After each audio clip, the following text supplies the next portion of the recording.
क्या आप जानते हैं कि दुनिया की पहली मिसाइल टीपू सुल्तान ने बनाई थी? मैसूर के नवाब टीपू सुल्तान ने भारत के लिए जो किया वो आज तक कोई नहीं कर पाया। टीपू सुल्तान के शासनकाल में भारत सैन्य शक्ति के मामले में दुनिया का नंबर 1 देश बन गया था। टीपू सुल्तान की हुकूमत में बंगाल दुनिया का सबसे अमीर राज्य था। बंगाल के लोग इंग्लैंड और यूरोपियन लोगों से बेहतरीन जीवन जीते थे। 18वीं सदी ईस्वी में टीपू सुल्तान भारत के सबसे अमीर व्यक्ति थे। उनके पास इतनी दौलत थी कि वो भारत के किसी भी राज्य को 5 बार खरीद सकते थे। भारत का पहला बांध टीपू सुल्तान ने ही बनवाया था, जो आज के आरएस डैम के नाम से जाना जाता है। टीपू सुल्तान के दौर में भारत रेशम पैदा करने वाला दुनिया का सबसे बड़ा देश था। उनकी हुकूमत में बनाए गए कपड़े फ्रांस, रूस, जापान और इंग्लैंड में बेचे जाते थे। आपको ये जानकर हैरानी होगी कि टीपू सुल्तान ने ही दुनिया की सबसे शक्तिशाली जल सेना का गठन किया। उनकी सेना में 72 तोपों वाले 20 बड़े युद्धपोत और 62 तोपों वाले 20 छोटे युद्धपोत शामिल थे। इतिहासकारों के मुताबिक यही भारत की सबसे पहली जल सेना थी। तुर्की जैसा देश भी टीपू सुल्तान को बहुत अहमियत देता था।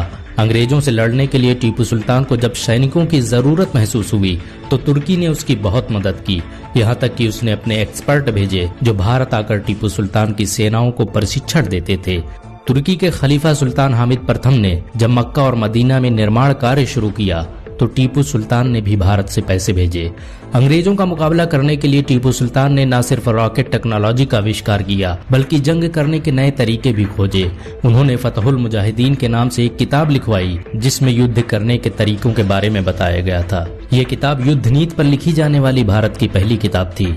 परमाणु बम का आविष्कार करने वाले डॉक्टर एपीजे अब्दुल कलाम के मुताबिक टीपू दुनिया का पहला व्यक्ति था जिसने रॉकेट टेक्नोलॉजी पर काम किया। भारत ने आज जितने भी रॉकेटों का निर्माण किया है वो सभी टीपू सुल्तान की टेक्नोलॉजी पर आधारित हैं। टीपू सुल्तान दुनिया का पहला मिसाइल मैन था। उसके बनाए गए रॉकेटों को देखकर ही अंग्रेजों ने रॉकेट बनाना सीखा। टीपू सुल्तान की सुबह कुरान की तिलावत से होती और रात तहज्जुद की नमाज के साथ। यहाँ तक कि उन्होंने पूरी जिंदगी में किसी शाही फरमान को बगैर बिस्मिल्लाह के नहीं पढ़ा। आपको ये जानकर हैरानी होगी कि टीपू सुल्तान ने भारत के 156 मंदिरों को जमीनें और गहने दान में दिए। उन्होंने कर्नाटक के श्रृंगेरी मठ को काफी दौलत दान में दी, जिसे बाद में मराठा के हिंदू शासकों ने लूट लिया। टीपू सुल्तान द्वारा कांची मंदिर में दिए गए दान को इस मंदिर में दिया गया सबसे बड़ा दान माना जाता है। उनके द्वारा दान में दिए गए 10,000 सोने के सिक्कों के कागजात आज भी मंदिर में मौजूद हैं। टीपू सुल्तान भारत का पहला शासक था जिसने अंग्रेजों के खिलाफ खुलेआम जंग का ऐलान किया। अंग्रेज टीपू सुल्तान को अपना सबसे बड़ा दुश्मन मानते थे।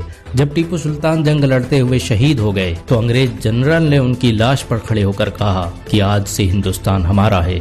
टीपू सुल्तान ने कभी अंग्रेजों से समझौता नहीं किया। वो अक्सर कहा करते थे कि मेरी जिंदगी अगर इस देश के काम आ जाए तो इससे बेहतर और क्या होगा। टीपू सुल्तान भारत की हिफाजत के लिए शहीद होने वाले पहले शासक थे। मरते वक्त उनकी जुबान से कुरान की आयतें जारी थीं। भारत में आज भी हजारों टीपू सुल्तान हैं जो इस देश के लिए अपनी जान भी दे सकते हैं। अगर एक मुसलमान होने के नाते आपको गर्व महसूस हुआ हो तो इस वीडियो को लाइक और शेयर जरूर करें। ऐसी और वीडियो को देखने के लिए हमारे चैनल को सब्सक्राइब करें। घंटा जरूर